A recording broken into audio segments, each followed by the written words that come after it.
We started a YouTube travel channel just before the pandemic hit. Oh.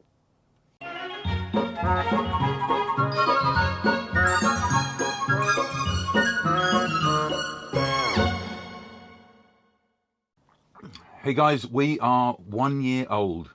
The Roaming Radfords was actually conceived just about a year ago. So we thought we'd do a little video for you guys to show you a little bit of history before the Roaming Radfords and to discuss the channel and the waves we've ridden over the last year. So we started a YouTube channel in February of last year. We did. We were inspired when we went to the NEC Motorhome show. We were visiting with... We was with Phil Tomlinson and, of course, Darren, the Urban Motorhome.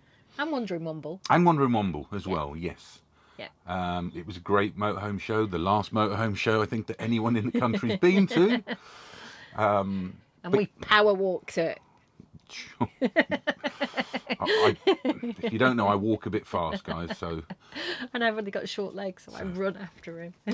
Great motorhome show, and after spending the weekend doing the show and spending time with Darren, and everyone was swamping Darren at the show, and there was a YouTube meet-up, wasn't there, at the show? There was, yeah, that was fun.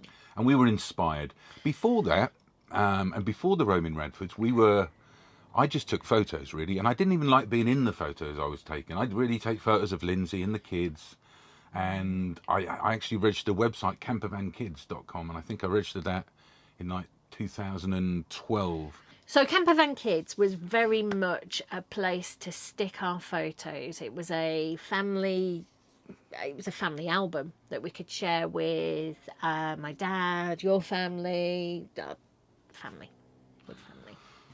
So the YouTube channel was a natural evolution from that. And then we had to spend quite a lot of time thinking about how we were going to brand it, if we were going to turn it into something that would... I wasn't comfortable in front of the camera, that's number one, but I hadn't done much video editing at all, so I really had to get to grips with this, you know, being in front of the camera, doing video editing, learning Final Cut Pro, learning Adobe After Effects, and kind of brushing up on all my skills, which was ideal during lockdown to do that kind of thing. Yeah. I've always been a great big show off, point the camera at me. But I really enjoyed doing the vlogs, and we did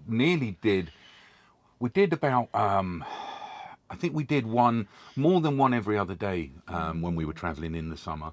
So if we do get traveling this year, I'm not going to commit, but I think I might be able to get a daily vlog going, but don't hold me to it.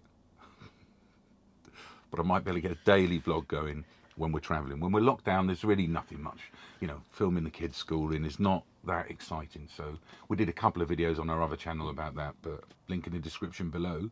There are videos from 2006 I've had that channel going, and it's just videos of the kids growing up. Yeah. So if you want to go and check any of that content out, go over to the Roaming Radfords at home, and you'll see even Eddie is a little baby and growing up there. It's not professional vlog content. Not at all. Although we have turned that channel recently, about 6 months ago, into a vlog channel. Yeah. About our home life. So if that interests you, go over and check that channel out. But this channel, yeah, 1 year old. I registered the domain, I think on the 27th of February 2020, and it was actually Lindsay that had the idea of calling it the Roaming Radfords. So yeah, Campervan Kids seemed a bit generic. Yeah. We were talking about it, and it just seemed a bit kind of, yeah, all right. And all about the kids. Yeah. And this channel was meant to be about us. All five of us. Well, although Eddie doesn't like to appear in the videos too much, as you guys know. Yeah. So enigmatic Eddie.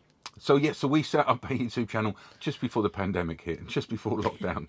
A YouTube travel channel just before the pandemic hit. So we originally, and I was shy, I didn't like talking to camera like this. And don't get me wrong, I love talking to camera like this now. It does become addictive. But you've never been shy in your life. It's the camera bit you were shy of. Yeah. But we started off by just putting the kids, just putting George and Harry in front of the camera. And we started off actually with the lockdown diaries. Again, if you want to see that, I'll put a link down below. But we did 10 weeks of that. Yeah, I think one of the schools recommended that we try and get the kids to write a diary of lockdown, because they thought it'd be a really small snapshot in time that would be really interesting to look back on years in the future. They weren't really keen on writing a diary, were they? No, and it became kind of the same old thing. What have you done this week? We went to school, played on the computer. So it became a little monotonous. We went out on a few bike rides and what have you. But after 10 weeks, it was becoming a chore for them. They wasn't enjoying it as much. So yeah, we did 10 weeks of lockdown diaries. The first couple are really quite amusing. Yeah, absolutely. And then it was just shooting a few videos of my haircut, lockdown haircut and stuff like that. Building our new gas barbecue last summer, and that's how it started. But then we originally planned, in fact, to go to Morocco. Yes. And we'd booked the ferry to go down to Spain. We're going to drive across Spain, and then we're going to get a ferry across to Morocco. And really explore. We were going to look at the desert, at the mountains, at the coast, at the villages, at the cities. Really immerse ourselves in Morocco for a summer. But alas, 2020 happened.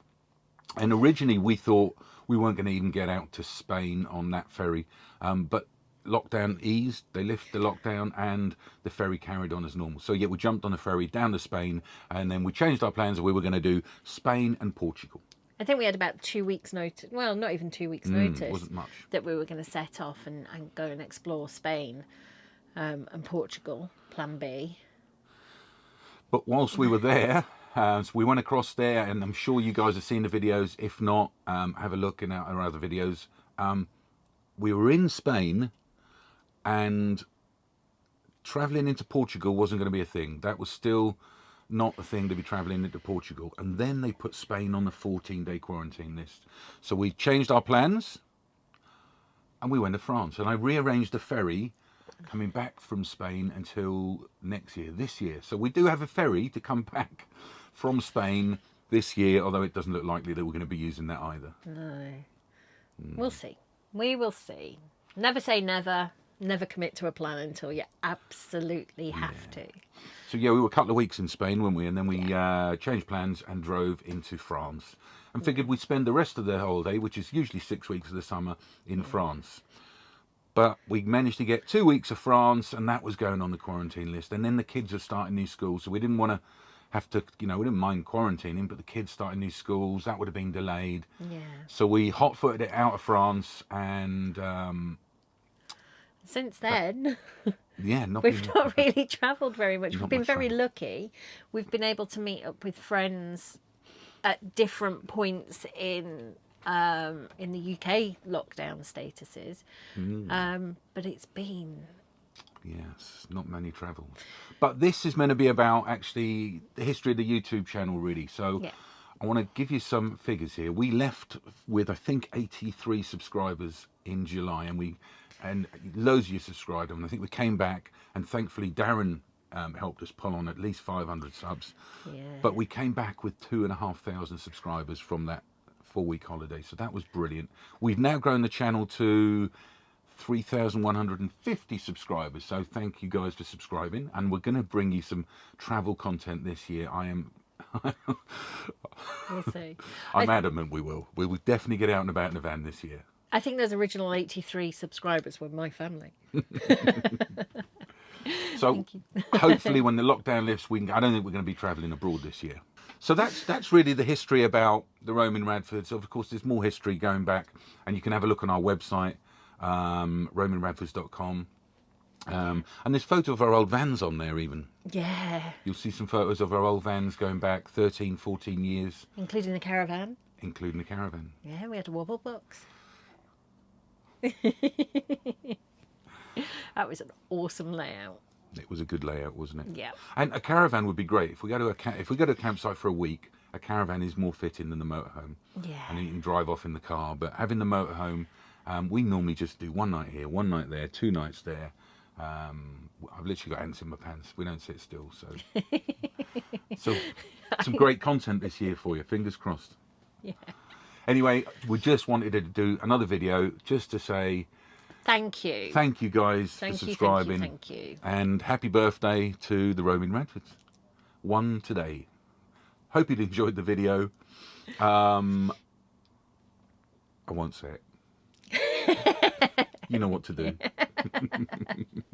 Go on then, I'll say it. Go on, if you've not subscribed, subscribe. I've never done that before.